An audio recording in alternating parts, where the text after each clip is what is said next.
Now in today's video, we're taking a look at the Hisense PX4 Pro. And this is, of the Hisense projectors, one of my favorite. And I have to say, I think I've reviewed every single version. The PX1, PX2, PX3, and now the 4 Pro.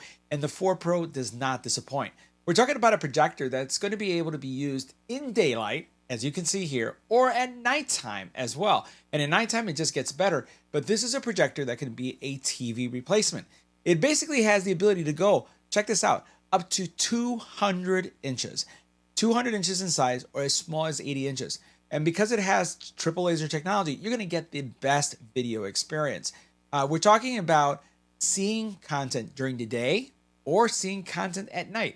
So the biggest question I get anytime we're looking at a projector is, can this be a TV replacement? And the answer is absolutely yes, because you can see how great you can see this image here during the day.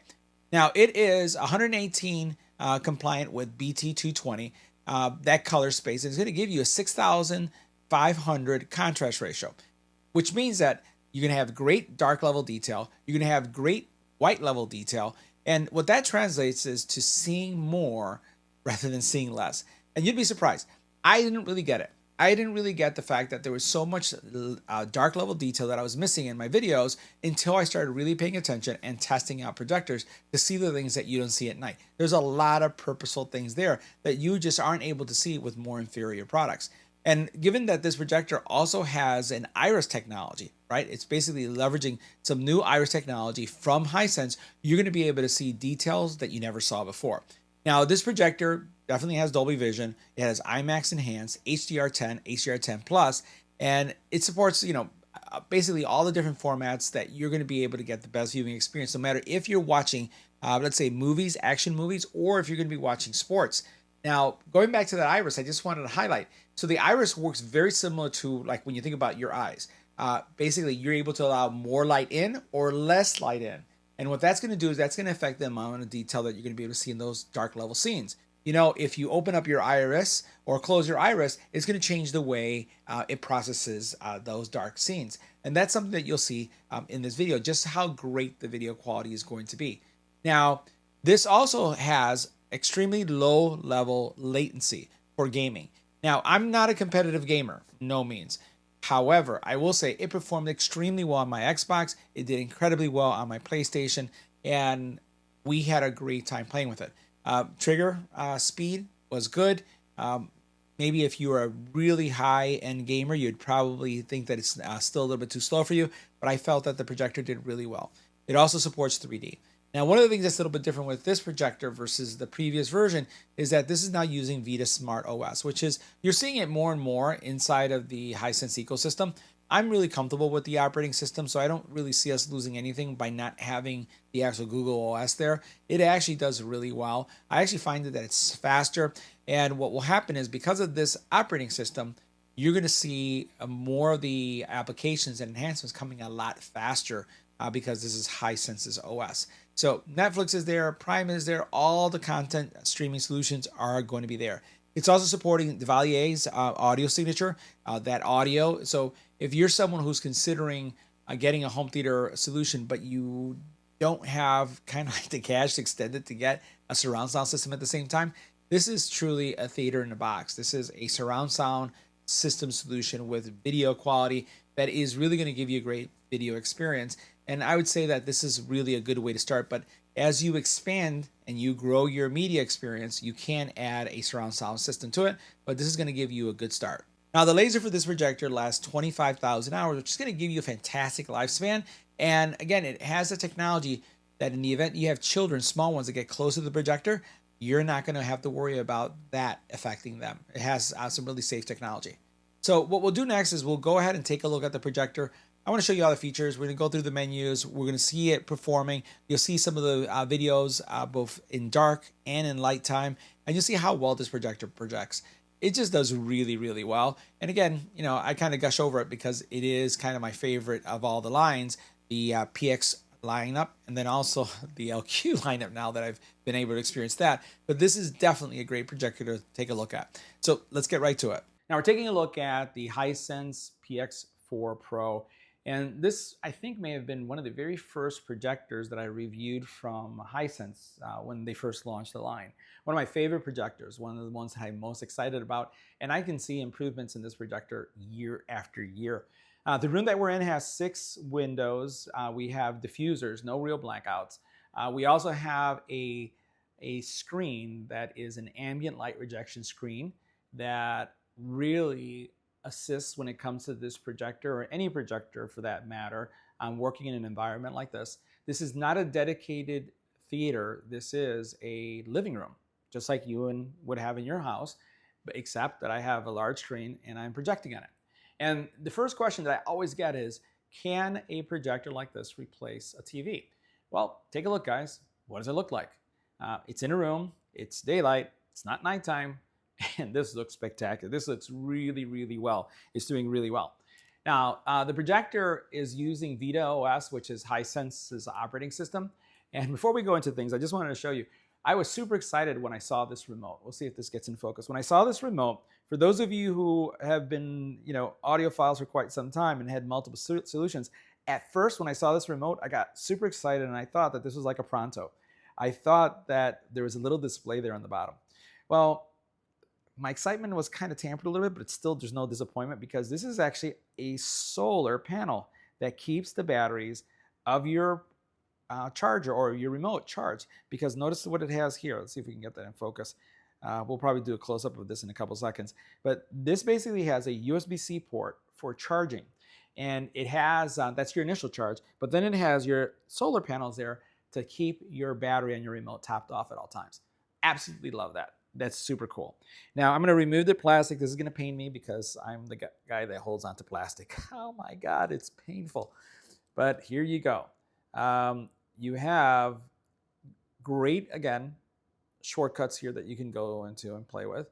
Standard remote options that you see here. Can I do it? Can I do it? Yes, I can. I can do it. I pulled it off. There it was. It's okay. And you can see here that you have that little solar panel area right there. I thought it was something that would be a little display. That would have been super cool. Great remote. I think this is also the very first time I see a new remote coming out of Hisense. So there you have the USB-C charging port. I got that in focus. The projector itself isn't running Google TV as we've had in the past. This is actually, they're running their Vita OS. And this does a lot for companies, especially with this. So first of all of the apps that you would expect are going to be available. So you see right here, I have Netflix, I have Prime, I have Disney, I have Apple TV, HBO, I have YouTube TV, I have Paramount, I have Peacock, I have them all, right? So by using this projector, you're not losing out on any of the capabilities that you would expect from any of the streaming services. So it's all supported. And even from a Netflix perspective, which they're really picky, it's supported as well. So you have no problems there. You basically have the ability to sign up to their ecosystem, and that's going to give you some benefits. You have search capabilities. You notice that they have really tight focus for children as well. Gaming, you have notifications, and this is going to be, let's go ahead and see what's telling us right here. It's about different ways that you can get notified. And this, it's talking about the Vita OS. And we'll go into settings so you can see what you can expect in here. Keep in mind, and you can see how much light is coming in. So it's pretty bright. The sun is out. And the sun is over here at this time in my house. So you can see how it's lit up on this side a little bit compared to that side.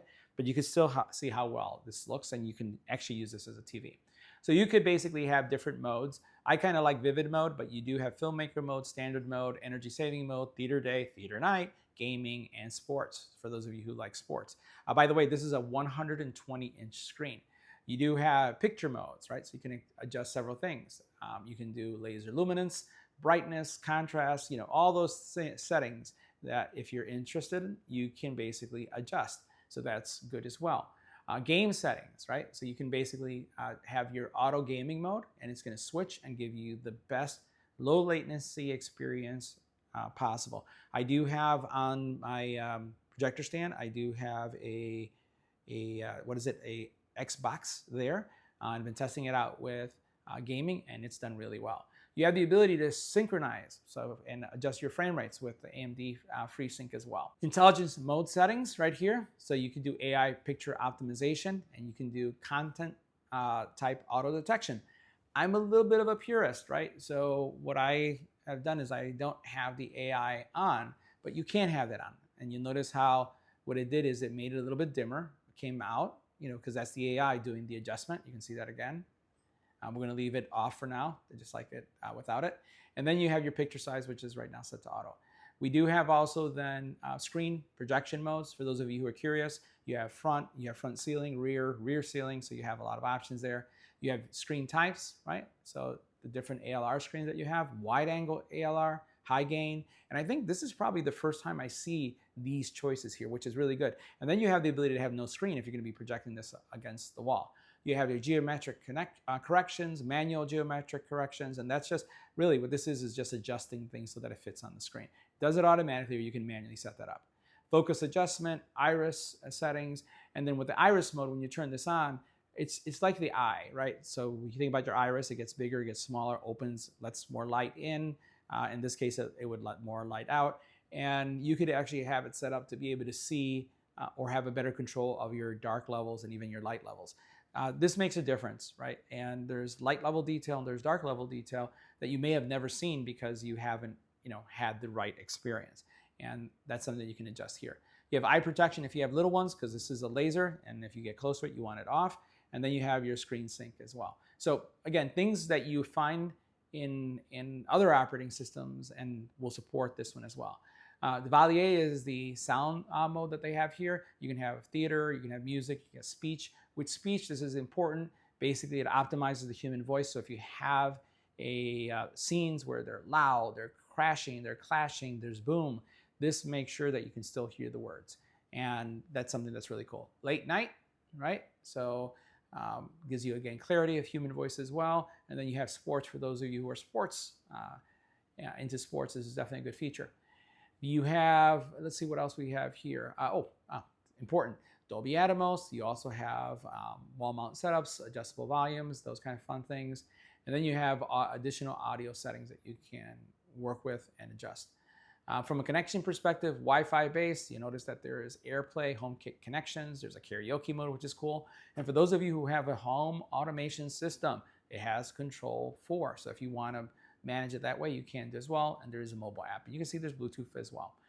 Just one thing about the HDMI, it will, if you have a device, turn on, it'll be turned on based on your device. I have a rollable screen. I can configure this so that as I turn on the projector, it will pop up the screen if I wanted to do that. I'm right now using a fixed screen in this example, but that's there. You do have some shortcuts here. You have a little button that you can press that you can choose your sound mode. So you don't have to go in the menu if you want to be able to switch really quick. And you can see how I am switching from mode to mode. You also then have your picture mode. So you can actually press the button and notice at the very bottom, you have the vivid came up. I can switch it to filmmaker, which is how the director intended the movie to be viewed. Standard, and you can see some changes in the brightness levels when you make these changes. Energy savings mode, theater day, theater night, and then you can do sports when you're watching sports. I'm kind of like a vivid color guy. I like saturated colors, I know, and that's just my preference. Everything else on this projector is what you would expect from a standard projector, and it's very snappy too. Now, taking a closer look at the projector, I just wanted to share with you how close the projector is to the wall and the projection that we're getting. Now, if we get a little bit closer, you'll notice that the back of the projector is just about 12 inches from the wall. And those 12 inches are giving us this 120-inch image that you'll see on this screen. So this is this type of screen that we're running. And again, with only 12 inches from the wall.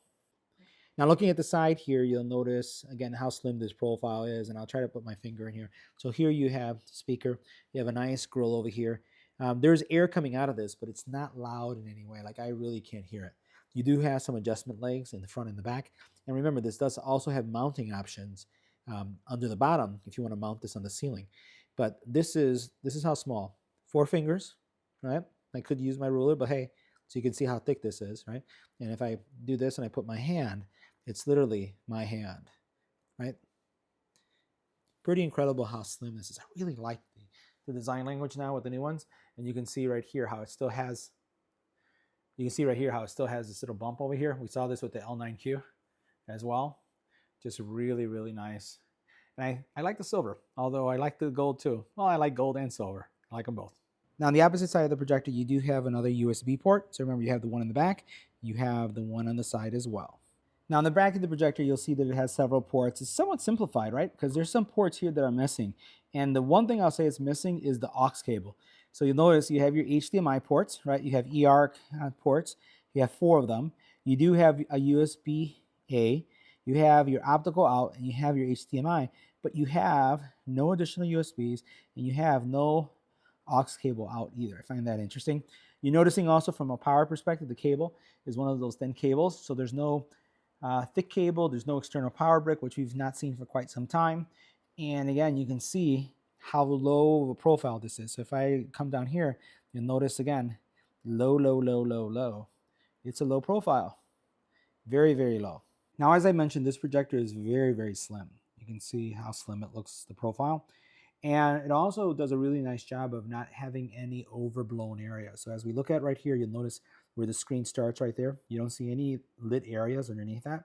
And then as we pull back up, you'll see again the 120 inches that I'm talking about. And we'll go in an angle so you can see the extreme angle view here. So here, I'm literally just inches away from the screen. I'm gonna bring my hand in frame so you can see it. And as I get closer, you don't really see any distortion. Now keep in mind, a lot of this has to do also with the screen. So the screen is contributing here because this is an ALR screen. And if we take a look at how much light there is in this room, check this out. That's how much light is here. So again, this is kind of somewhat like a diffuser, but here is our angle shot. And you're seeing once again, really, really good quality, right? Great viewing detail at extreme angles. So if you have a small room, not that I would advise that you're watching TV this close up, you're not going to really see, distortion at these extreme angles, which is pretty awesome. So guys, that wraps up this review. See you in the next video.